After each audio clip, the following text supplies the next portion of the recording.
Bien-aimés dans le Seigneur, shalom, shalom, shalom. Que l'Éternel nous bénisse et qu'il nous garde, que l'Éternel fasse luire sa face sur nous et qu'il nous accorde sa grâce, que l'Éternel tourne sa face vers nous et qu'il nous accorde sa paix. Bien-aimés, nous sommes dans notre émission au service de l'Éternel, que je vous souhaite la bienvenue à l'écoute de l'évangile de Jésus-Christ à travers les ondes, animé et présenté aujourd'hui par votre bien-aimé Papa Ben. Alors, notre thème annuel est toujours à la une qui nous dit l'orientation et la direction divine. Et le sous-thème de notre journée s'intitule Commencer à faire des déclarations de foi maintenant. Commencer à faire des déclarations de foi maintenant.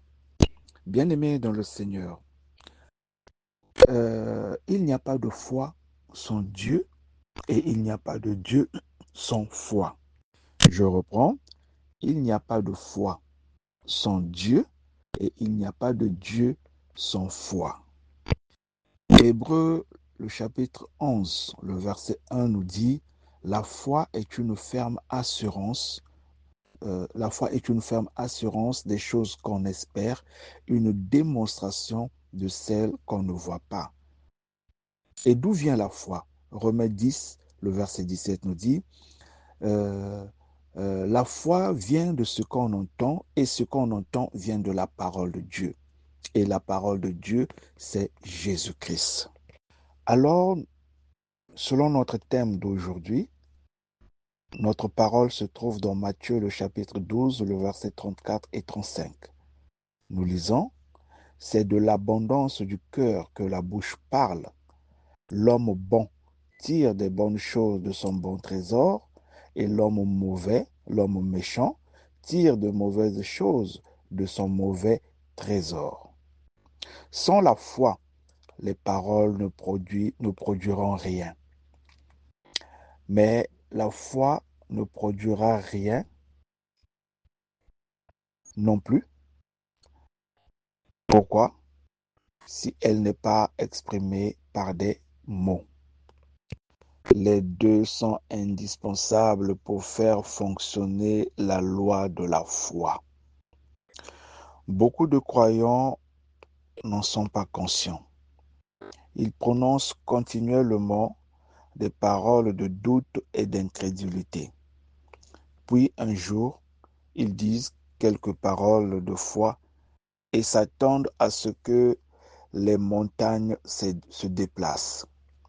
Mais à leur grande surprise, déception, rien ne se passe.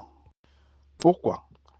Parce que Matthieu 12, le verset 34 et 35, dit que ce sont les paroles qui proviennent du cœur qui produisent des résultats. La personne qui fait quelques déclarations de foi de temps en temps ne parle pas de l'abondance de son cœur. Celles-ci n'ont donc aucun effet.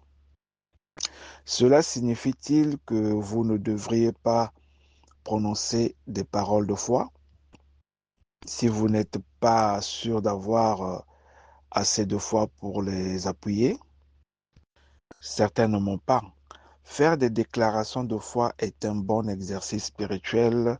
Par exemple, si vous voulez recevoir la guérison par la foi, conformément vos pensées et vos paroles aux promesses de santé qui sont dans la Bible, au lieu de dire combien vous vous sentez mal, citez par exemple Ésaïe, le chapitre 53, le verset 5 qui dit « Jésus a été blessé pour mes péchés. Il a été brisé pour mes iniquités.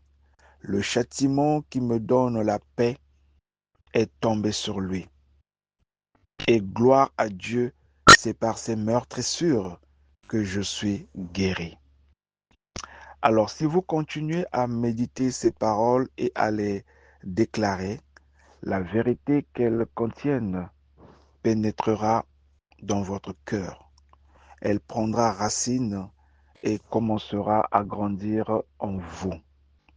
Et finalement, vous parlerez vraiment de l'abondance de votre cœur. En ce moment-là, quelle que soit l'apparence des circonstances, vous saurez que vous possédez ce pourquoi vous avez cru et le diable lui-même ne pourra pas vous en faire douter.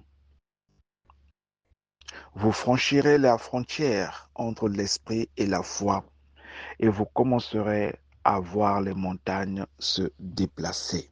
Alors, bien-aimés dans le Seigneur, parole de méditation d'aujourd'hui se trouve dans Proverbes le chapitre 10. Vous lirez du premier verset jusqu'au dernier verset. Proverbes le chapitre 10, du premier verset jusqu'au dernier verset. Que Dieu nous bénisse.